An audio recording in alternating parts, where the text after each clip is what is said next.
on parlait tantôt de l'élection à la Fédération ivoirienne de football. Didier Drogba a finalement déposé sa candidature. Credo était donc la question était de savoir si Didier Drogba finalement il va passer par plébiscite ou bien il doit devoir batailler pour remporter l'élection. Non, ça ne sera pas assez aisé pour Didier Drogba, vu les candidats en face, les concurrents. Donc Didier Drogba doit être conscient qu'il doit faire un travail méticuleux doit être fait. Je parlais tantôt de scruter les forces et les faiblesses de ses concurrents, de ses adversaires dans ce jeu électoral au niveau de la Fédération ivoirienne de football. Donc il doit voir quelles sont les forces en présence, quelles sont les faiblesses même de ses forces. Et lorsqu'il aura déterminé les faiblesses, donc il va proposer des choses pour compenser ces faiblesses-là. Donc ça sera des arguments à faire valoir aussi. Lorsqu'il aura déterminé les faiblesses de ces personnes et scruter également les forces, donc il saura quel axe d'argumentaire adopter. Maintenant, concernant lui-même, c'est vrai, il doit se remettre en cause aussi pour voir, lui, en tant qu'ancien international, quelles sont ses forces d'action. Donc, c'est vrai, il y aura, disons, cet engouement. Oui, il y a déjà cet engouement pour sa personne. Donc, on aurait souhaité, ou bien le commun des mortels ivoiriens aurait souhaité voir Didier Drogba, même si c'est par décret de nomination à la présidence de la Fédération ivoirienne de football. Mais les choses ne se passent pas ainsi. Donc, c'est là où lui-même, il doit également voir. Je parlais tantôt de ses qualités. Quelles sont ses qualités? Donc, il doit pouvoir prendre une feuille, un stylo, voir quelles sont ses qualités par rapport au domaine du football et quels sont également ses défauts. Et là, il va faire des approches de solutions, comment remédier à ces défauts-là. Donc, s'il arrive à faire ce travail, donc je crois qu'il aura des arguments nécessaires. Et je le disais tantôt, il faudrait insister là-dessus aussi. Donc, il va falloir que Didier Drogba ratisse large. Il doit ratisser large, il doit discuter avec chaque président de club, avec les présidents de ligue. Donc, il doit être ouvert. Et la démarche qu'il doit adopter, donc c'est quelqu'un qui doit beaucoup plus écouter que bavarder.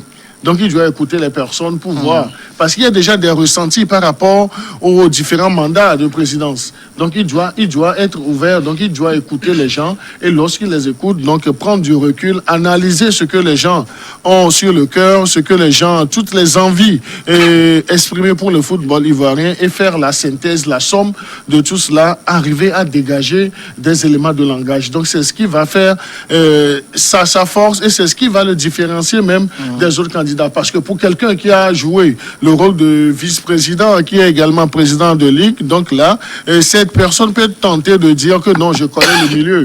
Mais cela ne voudrait pas dire que c'est parce que vous avez déjà frotté avec un poste de responsabilité que vous maîtrisez tout.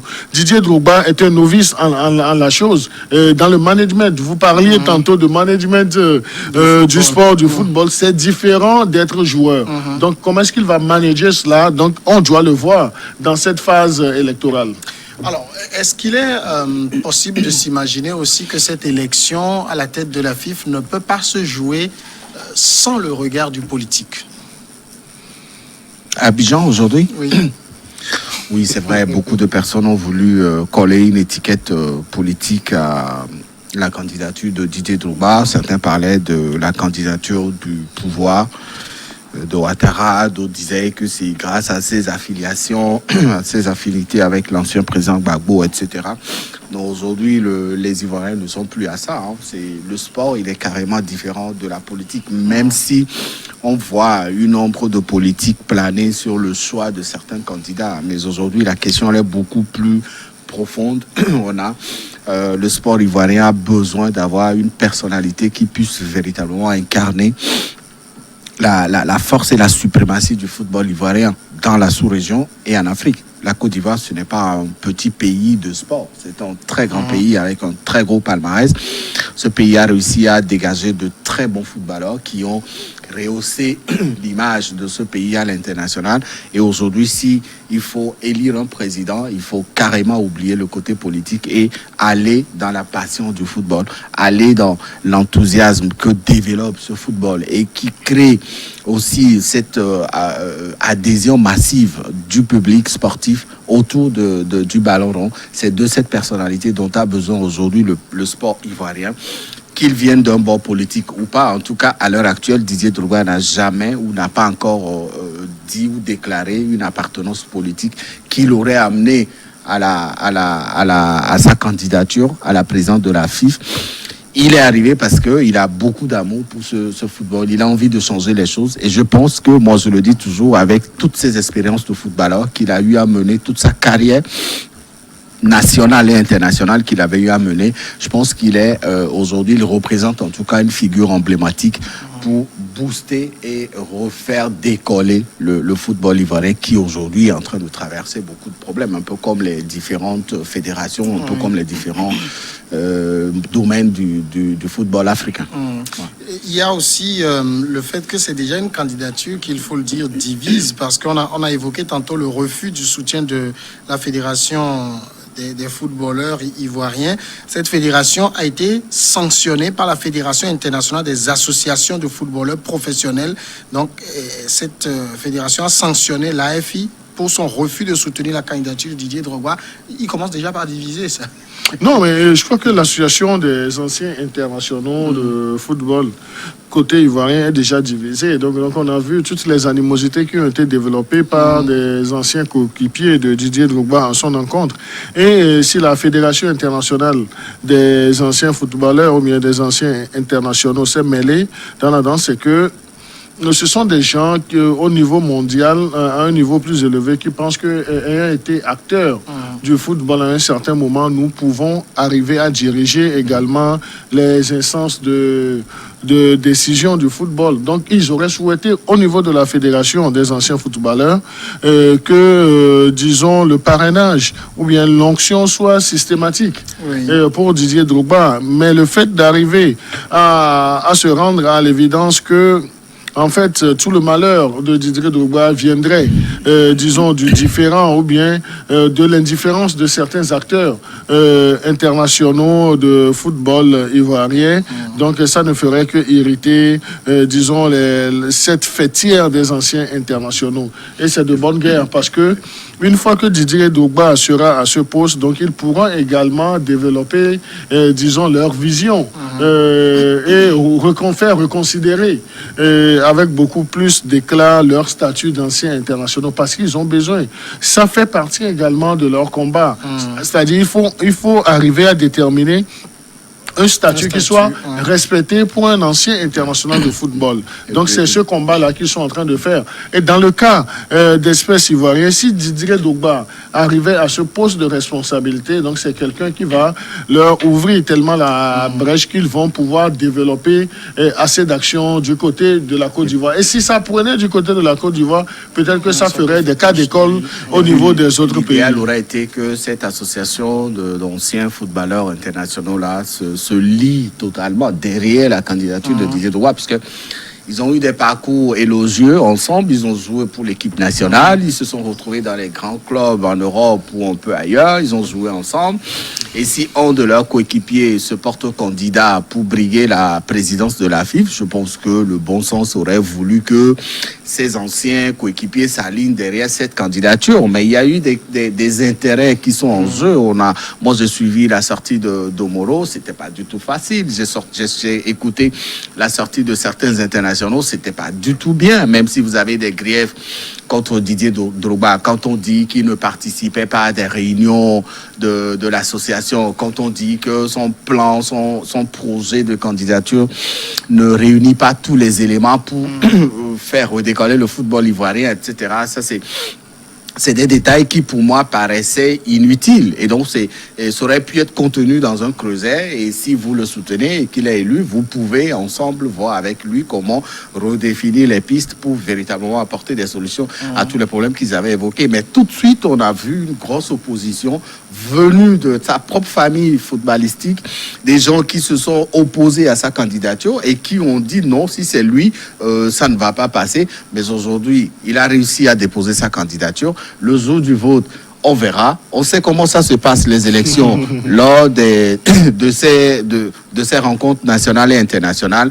Didier Drogba, je pense qu'il est prêt, il a les moyens véritablement pour s'imposer. Il faut qu'il le fasse. On a vu des présidents de fédérations élus dans certains pays qui, après, n'ont rien foutu. Lui, je pense qu'il porte à cœur le problème, le sujet du football ivoirien.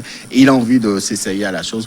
Je pense que c'est le moment, l'opportunité qu'il a de véritablement réécrire une nouvelle page. Il a déjà écrit celle du footballeur. Il va écrire une nouvelle de président de la FIFA. Peut-être que Didier Drogba aussi a manqué d'aller courtiser ses anciens coéquipiers. Oui, non, mais je crois que c'est ce qu'on disait en début d'émission. C'est vrai, il est humble, mais la timidité n'a pas plaidé en sa faveur. Donc, il aurait pu se départir de sa veste de quelqu'un qui est timide, qu'il aurait fait en amont des démarches envers ses anciens coéquipiers pour leur dire, voilà, j'ai cette ambition. Peut-être que c'est des choses comme ça, c'est de petits gestes, de petits actes que les Domoro et puis compagnie reprocheraient aujourd'hui à la candidature de Didier Drogba à sa personne. Ce n'est pas tant une animosité, mais c'est dans les petites choses qu'on remarque si on est considéré ou pas.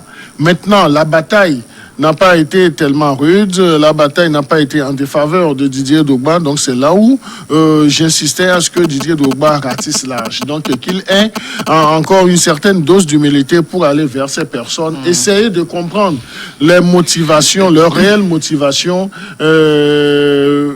qui ont justifié leur refus à un certain moment de l'accompagner comme de l'eau de roche. Maintenant, lorsqu'il aura fait cet exercice, lorsqu'il aura compris un certain nombre de choses, lorsqu'il aura fini de s'expliquer avec ces personnes, il peut voir dans quelle mesure intégrer également leurs préoccupations dans son projet de gouvernance du football ivoirien. Comme ça, tout le monde va se retrouver dans ce qu'il va apporter comme projet. Et là, la mission lui serait assez aisée. Deuxième sujet, la République démocratique du Congo. Ce fait divers, un soldat ivre qui tue 13 personnes. Le bilan provisoire est de 12 personnes tuées par un militaire en état d'ivresse du 122e bataillon basé à Sange. Il y a 9 blessés qui sont dans un état critique. C'est ce qu'a déclaré Ndaboroua Roukalisa, chef de la cité de Sangé. La fusillade a eu lieu dans la nuit de jeudi à vendredi. L'auteur est un militaire issu des FARDC qui a tiré sur au moins 20 civils croisés sur son chemin au quartier Rutanga dans la cité de Sange, dans le territoire d'Ouvira. Nous sommes ici dans le sud Kivu. L'auteur de cet acte court toujours. D'autres voix parlent d'un bilan de 13 personnes tuées. En tout cas, c'est que David Jagbavi, le militaire, a fait un véritable carnage. Bon, est-ce que tout cela est à mettre dans le compte de l'état d'ivresse simplement? C'est les conséquences directes de l'abus de l'alcool. Quand on dit... Moi, je ne comprends pas. Je ne comprends pas. Un militaire qui est censé protéger et sécuriser la vie des populations d'une région retourne l'arme contre ces personnes, cette population. Il se met à tirer sur des gens parce que voilà, il aurait un peu trop dosé sur le verre. C'est ça le problème.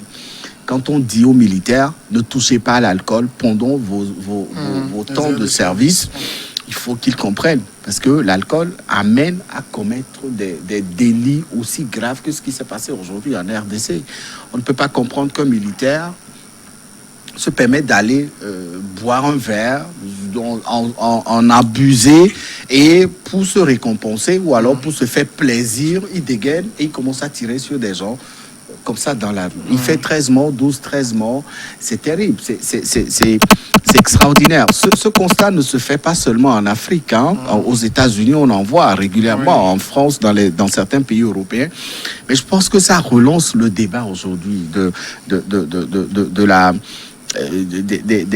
du comportement des militaires et du respect des interdits ou des interdictions qui leur est faites véritablement face à certains de leurs envies ou à certains de leurs fantasmes. Il est inadmissible qu'un militaire se retrouve dans un bar, finisse de boire comme il veut. Déjà, il est tombé sur le coup de la loi militaire qui interdit à tout militaire d'aller boire aux heures de service et qui, voilà, pour se faire plaisir, dégaine et commence à tirer. La question de l'insécurité en RDC ne date pas d'aujourd'hui. Elle est vieille comme la construction ou l'arrivée des premiers habitants de cette de ce pays-là. Il faut que le gouvernement de l'actuel président Tshisekedi regarde beaucoup plus en profondeur autour de cette question pour trouver des solutions. Cette région du Sud Kivu dont on parle, c'est une région qui a toujours été instable, qui a enregistré beaucoup de morts, beaucoup de déplacés, beaucoup de victimes dans cette guerre qui ne finit jamais. Et donc aujourd'hui que ça rentre dans le camp des militaires qui, au lieu d'exercer leur profession dans le respect de ce qui est ou de ce qui leur est dû, se permettent aujourd'hui de retourner l'arme contre les populations et de commencer à tirer. Et pire encore, on dit qu'il a disparu et qu'on n'arrive pas à mettre la main dessus. Alors je pense que pour des cas comme ça, il faut sévir. La perte d'une vie humaine, elle est chère. La vie humaine, elle est chère. Et quand vous venez à la faire perdre à un habitant ou à un concitoyen parce que vous êtes sous le coup de l'alcool et vous, votre premier désir, votre plaisir, c'est de tirer, je pense que ce serait bien qu'on mette aussi ce militaire devant cette responsabilité et qu'on le mette dans les mêmes conditions pour qu'il comprenne que c'est difficile, ça fait mal lorsque vous tuez des gens sous l'effet de l'alcool, quelle que soit la dose d'alcool que vous consommez. J'estime qu'en tant que militaire, vous devez véritablement vous contrôler et ne pas commettre ces délits-là. Aujourd'hui, ça restera gravé dans l'histoire de beaucoup de Congolais qu'un militaire, après avoir cuvé, a choisi, lui, de tuer et il tue 13 ou 12 personnes et 9 qui sont dans un état critique. C'est peut-être sa façon aussi de se faire connaître au sein de cette armée. Justement, c'est mais c'est dégueulasse. Il faut le dire, il y a même une fillette de 2 ans parmi les victimes de ce soldat. Mais c'est là toute ma question. Est-ce que, tout le monde a une fois picolé et s'est retrouvé en état d'ébriété, mais on n'a pas fait des bêtises outre mesure. On a déjà vu des militaires ivres qui sont tombés, qui n'ont pas dégainé. Est-ce que c'est à mettre uniquement sur le compte de l'alcool? Oui, je crois que en grande partie, ce qui a provoqué le fait que le militaire ne se soit pas maîtrisé, c'est parce qu'il était sous dominance de l'alcool. Donc ça, on ne peut pas l'occulter. Maintenant, selon les informations également, je crois qu'il aurait tenté, disons, d'interroger quelques citoyens. Et c'est en ce moment-là que les gens avaient opposé un refus. Et lorsque les gens avaient opposé ce refus-là, donc il avait tenté, donc il avait, dans un premier temps, il aurait fait des tirs de sommation. Et lorsqu'il a fait des tirs de sommation, l'attroupement se formait autour de lui. Donc c'est en ce moment qu'il a tiré dans le vide pour essayer de s'échapper. Donc c'est l'autre partie de l'information que nous avons. Mais il n'a pas d'excuse. Ce militaire n'a pas d'excuse. Et si on arrive à le trouver, donc je crois qu'il faut lui appliquer strictement la loi. Et strictement la loi à seule fin de décourager ses compagnons d'armes pour leur dire, une fois que vous êtes en mission, vous n'avez pas cette excuse-là de cuver. Et lorsque vous êtes un homme disons un militaire, un homme en uniforme, même votre uniforme doit vous dissuader d'avoir certains comportements. Donc nous avons vu dans d'autres pays, mais il y a des dispositions, il y a des règles de discipline pour les corps habillés. Et pourquoi est-ce que cet élément, ce militaire congolais n'a pas respecté cela? Je crois que c'est trop facile de lui trouver des circonstances atténuantes parce qu'il a tué des gens. Et la circonstance est beaucoup plus aggravante pour lui parce que lui, il était censé protéger les pauvres populations. Si lui-même, sous le coup de l'alcool, il a de ces comportements assez nuisibles. Donc, on se pose la question, est-ce que les populations congolaises sont réellement protégées? Est-ce que les populations congolaises sont réellement protégées? Parce que si on doit l'amener même par devant un tribunal militaire, donc il doit justifier le fait de posséder des armes en dehors des heures de service et que cette arme soit recharger, c'est à quelle fin. Donc les enquêtes diront même l'état d'esprit même de ce militaire-là, parce qu'il faut questionner tout cela pour essayer de voir la gravité de son acte. L'acte posé par ce monsieur militaire en cavale, donc c'est un acte assez gravissime et on doit mettre les bouchées du pour le retrouver et le sanctionner comme cela se doit pour dissuader. Et là, également, au niveau de l'armée congolaise, il y a une interrogation qui doit revenir. Est-ce que les militaires sont assez encadrés? Est-ce que ces militaires sont assez encadrés? L'environnement congolais même, c'est un environnement qui est propice à ces actes-là. Parce qu'on est aussi dans le sud Kivu. Dans le sud Kivu, oui. L'est du pays, on sait, on connaît la zone. Oui, on connaît la zone, mais on sait que les armes circulent aussi assez librement. Donc, les nerfs peuvent s'échauffer rapidement. Les nerfs peuvent s'échauffer rapidement. Donc, je crois que le militaire ne bénéficiera pas d'assez de circonstances atténuantes. Mais ce sont c'est la riposte. Comment est-ce qu'on peut décourager cela et puis contenter les pauvres populations? C'est là où c'est le dilemme pour les officiers ou bien le commandement de l'armée. Mais dans un premier temps, qu'ils s'investissent pour retrouver ce monsieur militaire indélicat et essayer de voir, de cerner bien les circonstances et puis de lui appliquer la sanction. Alors, ça pose aussi d'autres questions. Nous sommes avec des militaires, des corps habillés. Chaque fois qu'ils commettent ces genres de bavures, on s'interroge.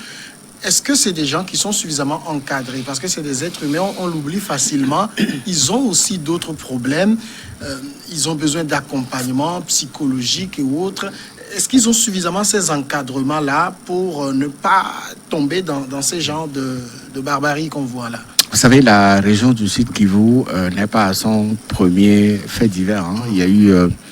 même la mission qui était déployée pour sécuriser la zone avait commis des atrocités sur la population. Et donc, c'est une région qui est régulièrement touchée par ces pratiques, ces délits qui sont commis par les militaires sur les populations. Et ces militaires évoquent des raisons qui... sont peut-être fondamentales ou qui peuvent être comprises par le pouvoir de Kinshasa aujourd'hui. Ils disent... Généralement, ces raisons sont contenues dans le manque de matériel militaire, dans le manque de soutien financier, dans le manque d'encadrement. Également, ils se disent abandonnés par la hiérarchie militaire et aucune exigence ou aucune limite ne leur est imposée dans le travail qu'ils sont appelés à faire là-bas. Et donc, chacun se permet de faire ce qu'il veut. C'est une région qui est proche d'un pays voisin très difficile à gérer, qui est le Burundi. Et donc, les rebelles traversent les frontières sans aucun contrôle. Et cette partie de la région, elle est infestée des gens qui sont difficilement identifiables. Et ça fait que tout le monde, tout militaire, se permet d'imposer sa loi dans cette région parce que aucune autorité ne vient de l'état-major pour justement les dissuader. Et c'est la population qui paye voilà. Et chaque fois, c'est les mêmes choses. On trouve des excuses, on essaie de chercher à savoir ce qui peut expliquer le comportement de ces militaires. Mais les mêmes constats reviennent tout le temps. Il faut que l'armée de la RDC comprenne la nécessité d'aller vers un encadrement de ces militaires qui sont postés dans ces régions de ce pays-là. C'est autour de ces frontières, le Rwanda d'un côté, l'Ouganda de l'autre, le Burundi de ce côté. C'est des zones qui sont instables militairement, politiquement, et chaque fois, c'est les mêmes problèmes qu'on remarque dans ces zones-là. Et ces militaires doivent aussi comprendre qu'ils ont une mission, c'est de préserver la sécurité, de protéger la population contre les envahisseurs étrangers. Et si les militaires se permettent de tirer sur la population parce qu'il a fait un tour dans un bar, il s'en est sorti avec quelques litres de boissons consommées un peu de trop, alors là, ça pose une interrogation. Et je me rappelle très bien, lors de la campagne de Tshisekedi à l'élection présidentielle, il avait fait la promesse de sécuriser ces régions qui sont instables et qui sont tout le temps attaquées par des rebelles. Promesse non tenue pour le moment. Il avait même dit: je donnerai ma vie pour la paix dans cette... Voilà. Et donc, il est là dans sa deuxième année. Je pense que cette priorité composera aussi les sujets importants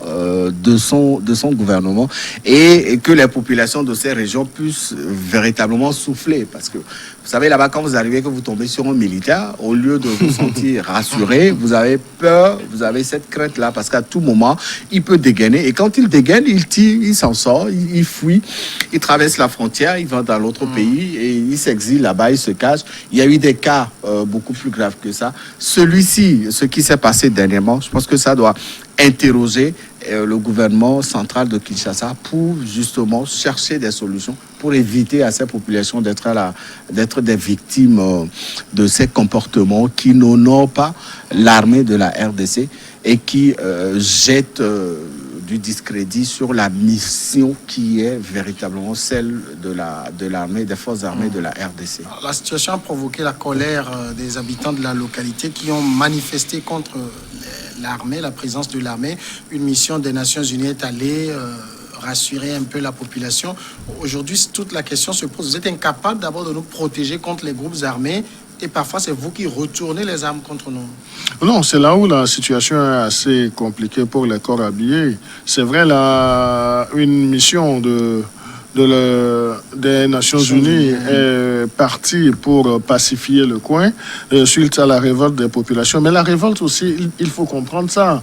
Parce que si on a des corps habillés, l'armée est censée protéger les populations contre les éléments étrangers, les envahisseurs. Mais si ce sont, disons, des éléments même de cette armée qui s'adonnent à des actes comme ça sur de pauvres citoyens, les mains branlantes, donc là, on doit s'interroger. Donc c'est une façon également pour ces populations de cette localité de se faire entendre des autorités centrales de la RD Congo pour dire que nous avons beaucoup plus besoin de cette sécurité, mais il faut que cette sécurité soit totale, que la présence de corps habillés ne soit pas une menace pour nous-mêmes, disons les pauvres populations. Une chose est de reconnaître l'acte de pacification qu'a fait la mission des Nations Unies. Maintenant, il va falloir remettre en confiance ces pauvres populations-là. Et l'un des actes assez forts pour une remise de confiance, pour regagner et reconquérir cette confiance-là, c'est de s'investir au niveau du pouvoir central, au niveau du commandement suprême de l'armée, à identifier et mettre aux arrêts ce militaire indélicat. Donc ça va faire baisser un tant soit peu la tension. Et maintenant, avec la mise aux arrêts, donc il va falloir qu'on puisse lui appliquer une sanction assez sévère, disciplinaire, et que cette sanction ne soit pas muette. Donc on n'a pas besoin d'une sanction muette. C'est vrai qu'il y a assez de sanctions qui sont prises contre les corps habillés, mais on ne fait pas assez de communication. Maintenant, cette sanction ne doit pas être non seulement disciplinaire, mais est-ce que cette sanction qui ait assez de communication pour que les populations sachent que qu'on ne couvre pas ce militaire indélicat, et cela va travailler encore la conscience ou bien l'intérêt, l'enthousiasme que ces populations devraient avoir, ou bien cette assurance que ces populations devraient avoir lorsque vous avez un corps habillé dans votre milieu. D'accord. Voilà qui nous mène maintenant à la grande pause et on revient après.